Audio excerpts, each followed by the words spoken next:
We've just encountered a rather fascinating character named Tobit in our first reading. He's a faithful Jewish man who lives his devotion through acts of charity.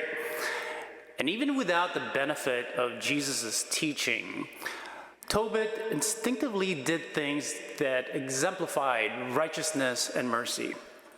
He was a man of courage and conviction, always trying to do what is right, always willing to share his good fortune with the less fortunate. Now, if you recall in our reading, while trying to enjoy a fancy dinner prepared for him, Tobit finds out that one of his kinsmen has been killed. So naturally, he wants to give the man a decent burial, a proper burial. Well, apparently he's gotten in trouble for that before. His neighbors ridicule him, calling him foolish for doing what we identify today as corporal works of mercy. But it does not stop Tobit from doing what he thinks is right, even at the risk of imprisonment or death.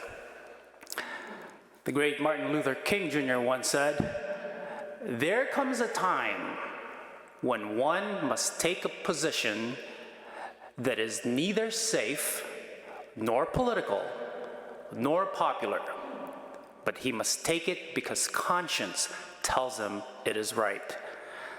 Now, trying to do the right thing is not always easy or comfortable. And sometimes when we try to determine what is right, we find ourselves kind of in this tug of war between what is moral and what is ethical.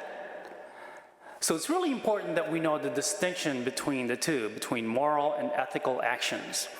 Now, morals are our own principles and beliefs influenced by our culture and or our religion, whereas ethical deals with right and wrong conduct and is governed by legal or professional norms.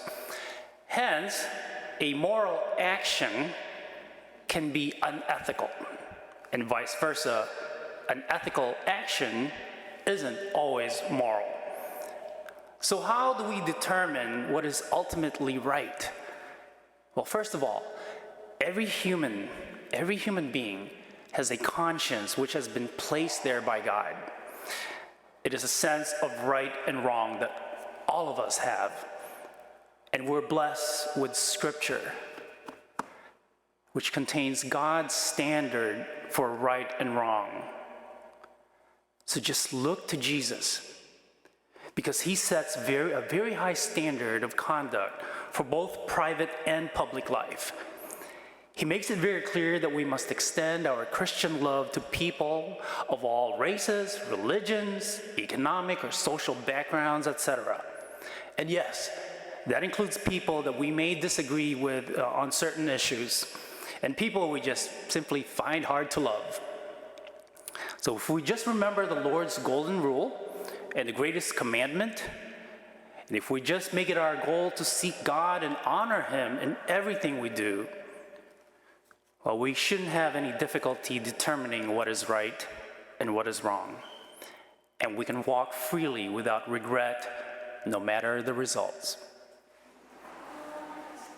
Thank you for joining us for the celebration of the Mass today. It's a blessing that you are with us. Every broadcast of this liturgy goes out to hundreds of people and hundreds of people all over the world. It's been an enormous blessing. If you'd like to support this virtual ministry of OLPH, please go to our website. You can support this ministry by going to Give Central so that we can continue to broadcast the liturgy each and every week. Thank you for your support. Most of all, thank you for joining us today. God bless you. Greetings from OLPH.